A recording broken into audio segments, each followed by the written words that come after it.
ഒരു second hand വാഹനം വാങ്ങുമ്പോൾ ശരിക്കും അതിനേക്കാൾ നല്ല ഒരു ടേം എന്ന് പറയുന്നത് ഈ പ്രീ ഓൺഡ് എന്നാണല്ലേ, വളരെ റോയൽ ആയിട്ടുള്ള പേര്. അങ്ങനെ വാങ്ങുമ്പോൾ നമ്മൾ ശ്രദ്ധിക്കേണ്ട, ഒരു കസ്റ്റമർ ശ്രദ്ധിക്കേണ്ട ഏറ്റവും പ്രധാനപ്പെട്ട 2-3 പോയിന്റുകൾ എന്തൊക്കെയായിരിക്കും? മെയിനായിട്ട് ഫസ്റ്റ് വെഹിക്കിളിൻ്റെ ക്വാളിറ്റി തന്നെയാണ്. അതായത് നമ്മൾ ശരിക്കും വെഹിക്കിൾ നോക്കുന്ന കൂടെ തന്നെ അതിൻ്റെ ഓണറേയും കൂടി നമ്മൾ നോക്കേണ്ട അവസ്ഥയുണ്ട്. കാരണം ഒരേ മോഡൽ വാഹനം 2 രീതി ഉപയോഗിച്ചാൽ 2 റിസൾട്ട് ആയിരിക്കും. കിലോമീറ്ററും മോഡലും ഒന്നാണെങ്കിൽ പോലും 2 റിസൾട്ട് ആയിരിക്കും. അപ്പോൾ ഒരു DP വാല്യുവേഷൻ തന്നെയാണ് അതിൻ്റെ ഫസ്റ്റ്. പ്രിയോണ്ട് വാങ്ങിക്കുമ്പോൾ ഫസ്റ്റായി ശ്രദ്ധിക്കേണ്ടത്.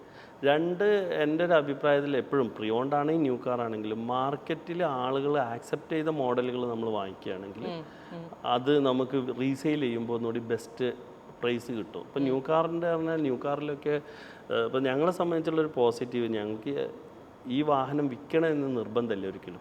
ഏത് വാഹനം ഞങ്ങൾക്ക് വിൽക്കാം. മാർക്കറ്റിൻ്റെ ട്രെൻഡ് അനുസരിച്ച് ഞങ്ങളെ സ്റ്റോക്കുകൾ അപ്ഡേറ്റ് ചെയ്തുകൊണ്ടേയിരിക്കും, അല്ലെങ്കിൽ അപ്ഗ്രേഡ് ചെയ്തുകൊണ്ടിരിക്കും.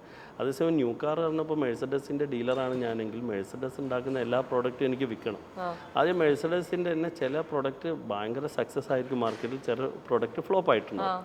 ഈ ഫ്ലോപ്പായ പ്രോഡക്റ്റിന് ഏറ്റവും നല്ല ഇൻസെൻറ്റീവ് ഉണ്ടാവും, അവന് ഒരുപാട് മാർക്കറ്റിൽ സ്പെൻഡ് ചെയ്യും.